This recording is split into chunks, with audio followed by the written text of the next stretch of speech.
पंचायत भवन सभागार में यातायात माह के चलते मैप माई इंडिया ऐप के प्रशिक्षण का कार्यक्रम आयोजित किया गया। कार्यक्रम का शुभारंभ DIG Shalam Mathur, SSP Hemraj Meena, SP traffic Ashok Kumar, SP city Akhilesh Bhadauria व कंपनी के सीईओ द्वारा संयुक्त रूप से किया गया।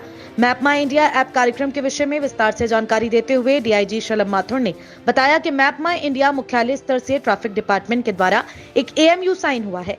मैप माई इंडिया का जैसा कि आपने देखा वृहद स्तर पर डिटेल प्रेजेंटेशन वहां के जो सीईओ आए थे उनके द्वारा किया गया। इसमें पुलिसकर्मियों के अलावा जो प्रबुद्ध जन यहाँ के थे वे सभी लोग मौजूद थे। रेंज से भी राजपत्रित अधिकारी आए। उन्होंने आगे जानकारी देते हुए बताया कि फायदा आपने देखा कि ट्रैफिक को हम किस तरह से और सुगम, व्यवस्थित और कंट्रोल हम किस तरीके से और बेहतर कर सकते हैं, किस तरीके से ट्रैकिंग की जा सकती है, पुलिसकर्मियों को सूचना दी जा सकती है, आम जनता के द्वारा दी जा सकती है। एक इंटरफेस का ऑप्शन उसमें दिया गया है। बाकी आपने देखा कि इसमें सुझाव भी लोगों के द्वारा आए, पुलिसकर्मियों के द्वारा भी आए और इस पर विस्तार से चर्चा हुई और हम लोगों को पूरा विश्वास है कि इस तरह की टेक्नोलॉजी से सभी को काफी फायदा मिलेगा। कार्यक्रम को संबोधित करते हुए एसएसपी हेमराज मीना ने कहा कि लगातार जनता के हित में काम किया जा रहा है। साथ ही आज की इस कार्यशाला में आने वाले समय में सभी को लाभ पहुंचेगा। कार्यक्रम को संबोधित करते हुए वरिष्ठ पुलिस अधीक्षक हेमराज मीना ने कहा, इंडिया के नाम से जो मैपल्स जो है आप लोग अभी देख रहे हैं ये टीवी की स्क्रीन पर, ये जो ऐप है ये गूगल ऐप जो हम देखते हैं, गूगल का जो गूगल अर्थ और गूगल जो मैप है उसी का एक मॉडिफाइड वर्जन है जो कि हमारी आवश्यकताओं के लिए इसको बनाया गया है। क्योंकि हम देखते हैं कि गूगल पे अगर हमको कोई भी चीज़ हमको उस पर देखनी होती है तो चीज़ें तो सारी दिख जाती है, लेकिन उस गूगल मैप को हम अपने हिसाब से उसमें चीज़ों को प्लॉट नहीं कर पाते हैं, अपने हिसाब से उसमें जो इन्फॉर्मेशंस है उसको शेयर नहीं कर पाते हैं। ये उसी का एक मॉडिफाइड वर्जन है कि हम गूगल मैप जैसे खोलते हैं उसी तरीके से इसमें हम जब ऐप आप लोगों ने डाउनलोड किया होगा अभी, तो जैसे ही आप मैप खोलेंगे तो उसमें गूगल पे जैसे हम मैप खोलते हैं उसमें 3-4 तरह के मैप आते हैं। एक सैटेलाइट मैप आता है, एक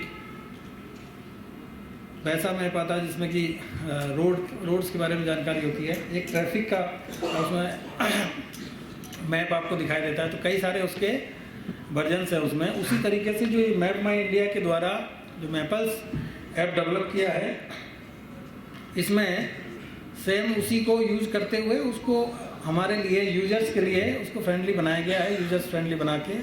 और उसमें मान लीजिए सपोज करिए किसी को कोई चीज़ के बारे में इंफॉर्मेशन देनी है, यदि उसने अपनी लॉगिन आईडी से उस मैप में अपना जो ऐप है उसमें लॉगिन आईडी से उसको अपना रजिस्ट्रेशन करा रखा है, तो आप जो भी इंफॉर्मेशन उसमें शेयर करना चाहेंगे वो शेयर कर सकते हैं। जैसे मोटा मोटा मैंने उसमें देखा कि आप अपना होम एड्रेस उसमें सेट कर सकते हैं, अपना वर्किंग एड्रेस है वो आप उसमें सेट कर सकते हैं।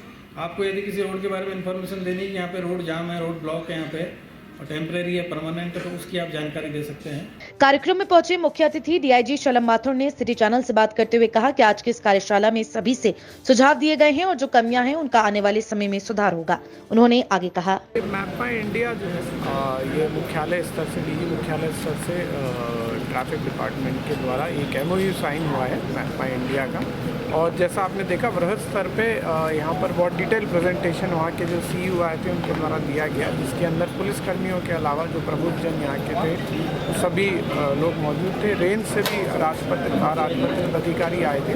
फ़ायदा जैसा आपने देखा कि उसके अंदर किस तरीके से हम ट्रैफिक को और सुगम और व्यवस्थित और कंट्रोल उसमें किस तरह से और हम बेहतर कर सकते हैं, किस तरीके से इसमें ट्रैकिंग की जा सकती है, पुलिसकर्मियों को सूचना दी जा सकती है, आम जनता द्वारा दी जा सकती है। एक इंटरफेस का ऑप्शन उसमें दिया गया है ताकि, और इसके अंदर बहुत सारे सजेशंस भी आप लोगों ने देखे, पब्लिक के द्वारा भी आए, पुलिसकर्मियों के द्वारा भी आए और उसके ऊपर भी डिटेल चर्चा हुई। और हम लोग को पूरा विश्वास है कि इस तरह का जो टेक्नोलॉजी का यूज़ है इससे हम और बेहतर सिटीजन सेंट्रिक सर्विस देने में सफल हैं। सर जो कमियां हैं उनको पूरा करने का भी प्रयास किया जाए। जी ये तो अभी जैसे अभी साइन ही हुआ है और इसमें बहुत सारे सजेशंस हैं और हर जगह की अलग अलग रिक्वायरमेंट होती है। मे बी एक मेट्रो एरिया की अलग रिक्वायरमेंट है, मे बी एक रूरल एरिया की अलग रिक्वायरमेंट है, मे बी एक हाईवे एरिया की अलग रिक्वायरमेंट है। तो सभी लोगों ने अपने सजेशंस दिए, अपने विचार इसके अंदर रखे हैं और उसमें से काफ़ी चीज़ों का यहाँ पर आंसर भी दिया गया और किस तरीके से और इंटर डिपार्टमेंटल कोऑर्डिनेशन इससे बेहतर किया जाए इसके ऊपर भी चर्चा की।